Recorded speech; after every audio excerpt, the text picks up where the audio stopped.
De seguro diario ves la televisión, a tu maestra, a tus compañeros de escuela, muchos videojuegos, cómics y demás. Y todo eso que atraviesa tu mirada es importante, pues conforma el mundo que te rodea. Sin embargo, también existen muchas cosas que no puedes ver con tanta facilidad, pero son sumamente relevantes en tu vida cotidiana. Todas esas cosas forman parte de un mundo pequeñísimo, habitado por seres constituidos por partículas.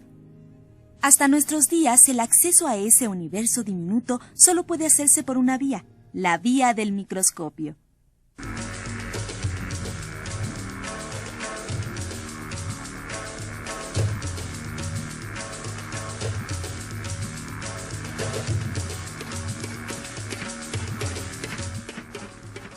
A través del microscopio, los científicos han logrado establecer algunos de los principios de la vida.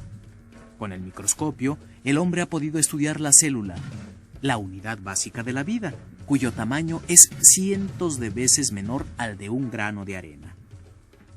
La célula y su historia como tema científico está íntimamente ligada a la invención de este maravilloso instrumento.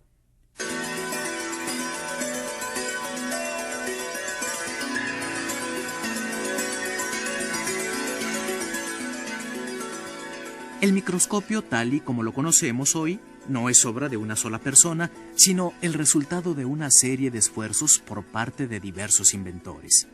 A finales del siglo XVI comenzaron esta aventura un par de hermanos llamados Hans y Zacharias Hansen.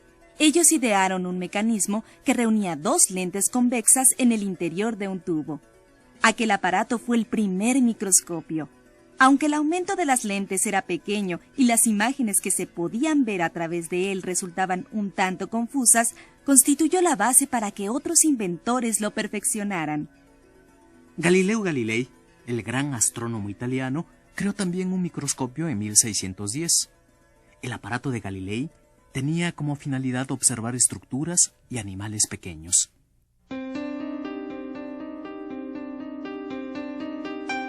En el siglo XVII, dos atentos observadores de la naturaleza, Antonio van Leeuwenhoek y Roberto Hooke, fueron los encargados de afinar este invento, lo cual les permitió realizar descubrimientos muy interesantes. Leeuwenhoek, quien era un naturalista holandés, elaboró un ingenioso aparato formado por una sola lente. Este invento, denominado microscopio simple, se destacó por el perfeccionamiento en el pulido de las lentes. Gracias a ello, Leeuwenhoek se convirtió en el primer hombre en observar los diferentes seres que habitan el mundo microscópico.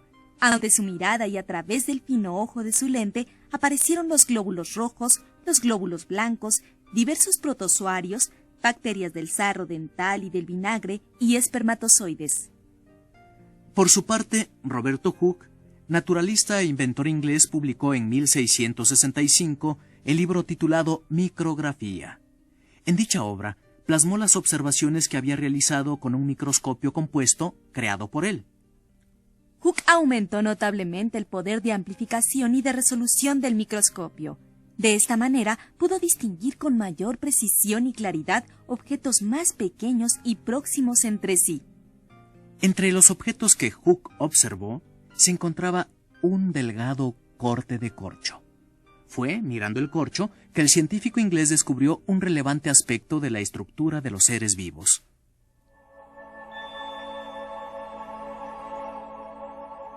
En sus observaciones, Hooke se percató que la superficie del corcho estaba perforada por una gran cantidad de poros semejantes a un panal. A estas cámaras que dividen el corcho en compartimentos limitados por paredes rígidas, Hooke decidió llamarlas células.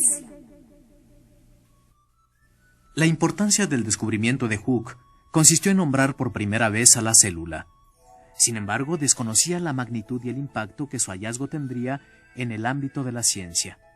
La tarea de revelar la trascendencia del descubrimiento de la célula quedó así en manos de otros investigadores. En este camino se encontraban Matthias Schleiden y Theodor Schwann, dos científicos del siglo XIX. Ambos llegaron por separado a conclusiones semejantes en torno del papel que la célula jugaba dentro de la vida. Schleiden se dedicó al estudio de diversos especímenes del reino vegetal. Como resultado de sus indagaciones, afirmó que todas las plantas estaban formadas por células. Por su parte, Schwann realizó estudios similares, solo que se abocó a examinar diferentes animales. Encontró también que todos los animales estaban integrados por células. Entonces Schwann propuso que la célula era la base de todas las formas de vida. Las conclusiones de Schleiden y Schwann fueron de gran importancia, pues revelaron la existencia de la célula como un factor común a todos los seres vivos. De manera conjunta, ambos científicos enunciaron la llamada teoría celular. En ella incluyeron dos relevantes postulados. 1. Todos los organismos están formados por una o más células. 2. La célula es la unidad básica estructural y funcional de la organización de la vida. Posteriormente, el físico alemán Rudolf Virchow agregaría un tercer postulado a la teoría. Virchow se dedicó a estudiar las formas de reproducción de las células. El postulado que enunció fue consecuencia de su ardua tarea de investigación. En el tercer postulado de la teoría celular, Virchow estableció lo siguiente. Todas las células provienen de células preexistentes. Por lo tanto, la célula es la unidad de origen de todo ser vivo.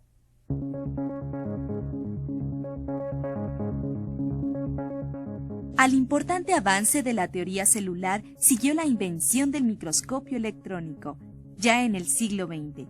Con este sofisticado y potente instrumento se descubrieron, entre otras cosas, todos aquellos organelos que realizan las funciones celulares. Antes del microscopio electrónico, solo se habían visto unos cuantos organelos de la célula, como el citoplasma, el núcleo, los cromosomas, las vacuolas y la membrana celular. Con el microscopio electrónico fue posible descubrir otros organelos y sus respectivas funciones. Así, aparecieron ante los ojos de los científicos organelos como las mitocondrias, encargadas de la respiración, los ribosomas, que realizan la síntesis de proteínas, y los lisosomas, cuya función es realizar la digestión. El microscopio electrónico permitió el estudio más detallado del contenido celular. Asimismo, hizo posible observar de forma aislada una sola célula y todas sus partes.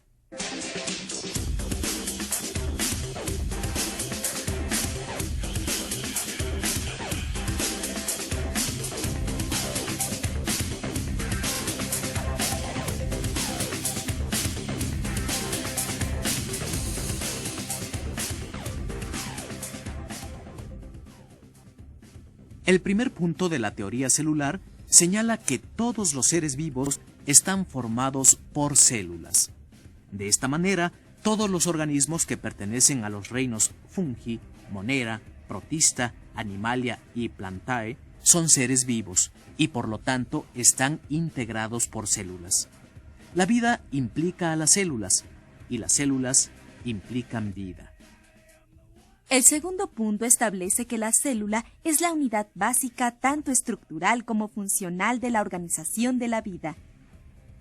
Este apartado se refiere a que las funciones vitales de los organismos se realizan dentro de la célula. Algunas de estas funciones son la respiración, la nutrición y el crecimiento. Si estudiamos a los organismos pluricelulares, nos daremos cuenta que en ellos todas las células cumplen con estas funciones, tanto de forma individual como en conjunto. Las células trabajan para que el organismo pueda vivir y realizar todas sus actividades. A este conjunto de funciones se le conoce como fisiología. Por eso se afirma que la célula es la unidad fisiológica o de función de los seres vivos.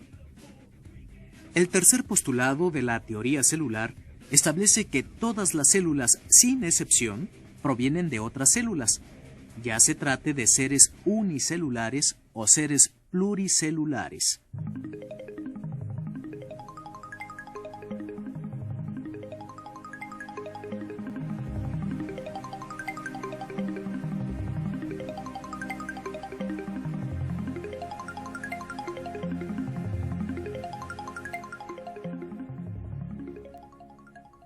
La historia de la célula va de la mano de la historia del microscopio. Los avances tecnológicos, en este caso, permitieron el desarrollo del conocimiento científico. Todo ello ha permitido saber con mayor precisión los alcances del fenómeno de la vida.